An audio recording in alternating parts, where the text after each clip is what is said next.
to when asked what makes a good or classic rivalry in college football. The Scarlet and Gray against the Maize and Blue. Two diametrically opposed programs who will meet again to continue a rivalry that has had everything from Heisman statements to pepper spray at midfield. Welcome to the home of the Ohio State Buckeyes, Columbus, Ohio, and the old horseshoe on the banks of the Olentangy.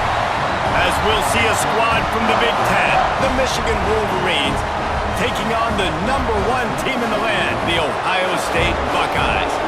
For EA Sports College Football, I'm Reese Davis, joined here in the booth by a couple of legends, and yes, we do use that term loosely. David Pollack from the University of Georgia and former Gator Jesse Palmer. Guys, let's get down to the field.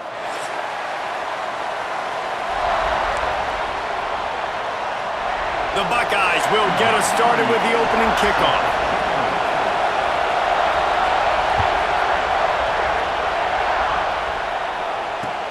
And he'll bring it back.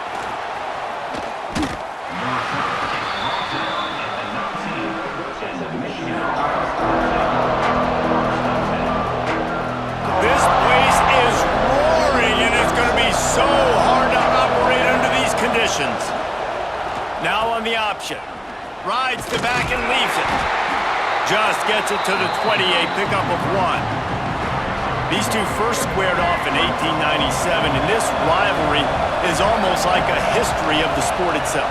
So much history, so much tradition. I mean, I can go back to 2006 when they were 1 and 2 in the country. You know, like, these games really matter. The uniforms are clean. The athletes are flowing. There's tons of athletes all over the place. This is always a huge showdown. And you think about some of the great coaches that embrace the sidelines in this rivalry. Bo Schembechler at Michigan and Woody Hayes at Ohio State. And it's amazing, in a conference full of trophy games, maybe the greatest rivalry doesn't even have one.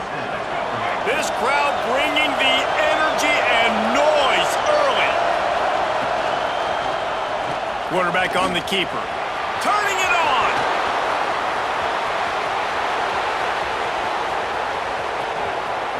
Quick step and go. And he'll step into the end zone. Touchdown, Michigan.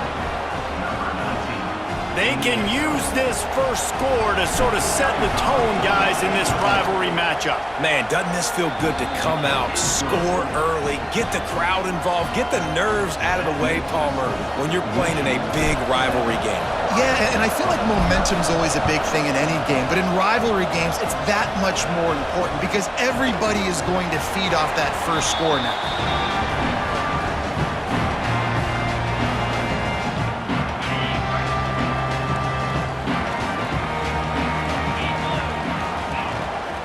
From the gun, they'll try to impose their running game. Not much doing there. He gets it to the 26, a gain of 1.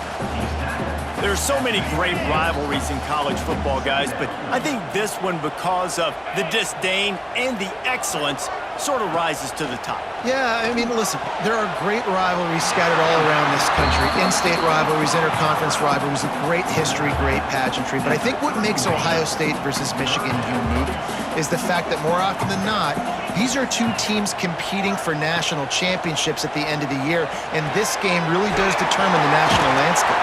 And 19 national championships between the two teams. Late in the year, it always mattered. You go back to 2006, #1 versus #2. So always disdain, always hate. Don't even call each other by their names. Like, this rivalry means so much to college football. They stop him almost immediately. Short gain there, and still a little ground to cover to pick up the first. Backed up now. Here's 2nd and long. Trying play action. Makes the grab on the left. And that had all the makings of bug meat windshield. But how about the little corner taking on the big tight end and keeping him from getting the first? And the Buckeyes come to the line on 3rd and short, trying to convert here. Dropping back, it's Sayin. Caught, close to the marker, it's Smith. He's out of bounds, but not before picking up enough for the first down. Here's this offense with a fresh set of downs. Off play action on 1st down. Finds his man. It's Smith.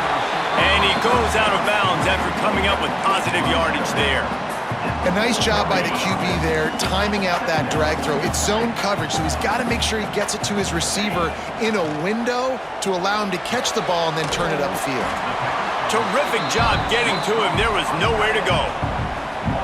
That's a great example of the defense there tackling the catch. As soon as the big fella caught the ball, down he went, not picking up the first.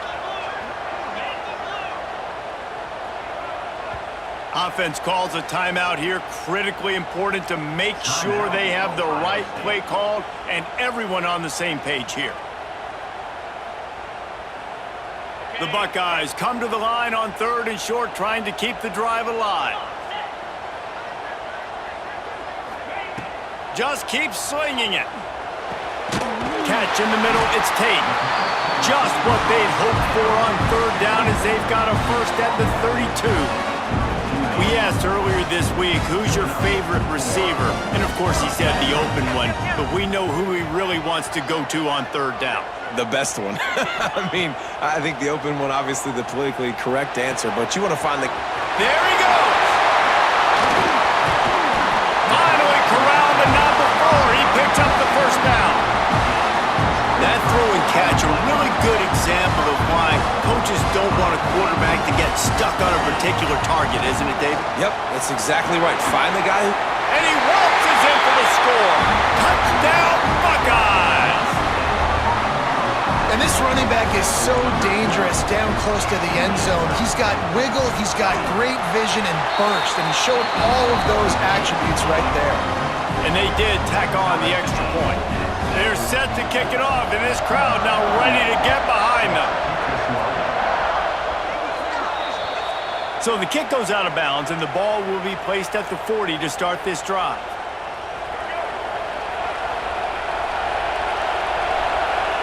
Quarterback may change this route.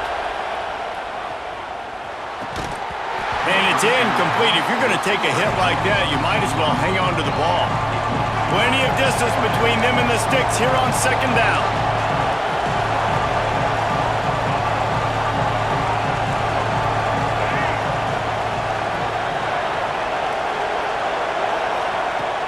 Off the play fake. Steps away to find some room. He's going to take off. He's brought down, but not before he turned that into a positive play and picked up a few on the run. The horseshoe is rocking, trying to help their defense on 3rd down.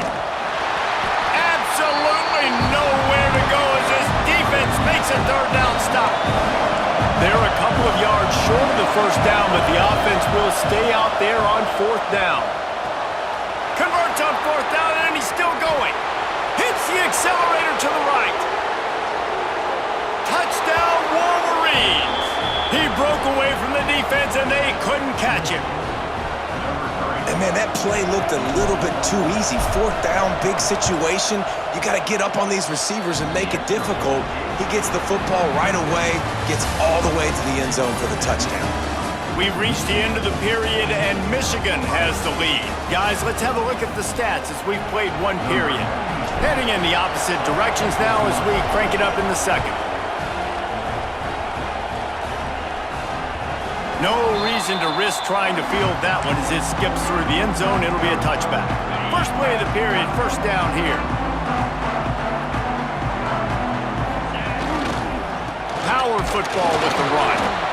And he is stopped immediately by the big defensive lineman. That's such a great physical play by the defense because this is one of the bigger, more physical running backs you'll see in the country, and we're used to seeing him push the pile the other direction, not that time. It's the big guys up front on defense getting penetration, and they're sending him back for a tackle for it. And that pass will be jarred loose on 2nd down. That brings up 3rd down. Well, it's a great job by the back end of the defense that time, making up for what the front end of the defense couldn't do. The quarterback had all day to throw that ball, but it was the hit and coverage that forces the incompletion. And the throw to the sideline is complete, but won't be enough for the first down. Well, it's a good decision by the quarterback, and I know you didn't get the first down, but the good news is you got a chunk of yards back, now setting up 4th and short and giving yourself an opportunity to go for it here and keep this drive going. On 4th down, looking for the completion. he dropped it. Just didn't look it all the way in, and they'll turn it over on downs. Desperately wanted to keep the ball, but they did not. To the air, it's Underwood. Scrambling away. Got away from trouble and got rid of it. With the catch, it's Simpson. Stop is made at the 22. A 10-yard pickup and a first down just outside the red zone. They go to the ground. Snowed under right at the line of scrimmage for no gain on the play. They got nothing on the last play at 2nd and 10. Might be changing the route. Trying to beat him to the corner on the right. They'll knock him down for a loss of a couple. And that's why he is an All-American caliber player. He is just so physical and dominant against the run. He's able to shed blockers, use his athleticism, use his speed, get to the ball carrier and bring him down. Simply one of the best box defenders you're going to find in the entire country. And I like the quarterback making the decision quickly. I'm going to give it. I'm not going to throw the football off the RPO and just let my back get some positive yards. We're getting 5+ yards. That is a great job by the offense. Continue to stick with that.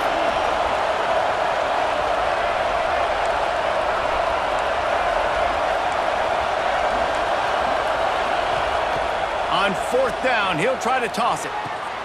He's got it. 1st down and more. They make the stop at the 5-yard line, and they've got it 1st and goal. Well, it's a heck of being conservative, right? I mean, that essentially would have just been a chip shot field goal with where they were on that 4th down, but they decide to go for it, throw it. They're looking for 6. They're going for a touchdown. They are being aggressive. The penalty on the defense, but they don't really give up much ground. There's not much to lose this close to the end zone. I guess the good news on that penalty is at least the defense didn't have to back up that far. It's still 1st and goal. Looks as if the defense was a little too eager there, got into the neutral zone, and that'll be a 5-yard penalty. And the offense grateful for that penalty if they can just move it 1 more yard to get it in. Back to throw, it's Underwood.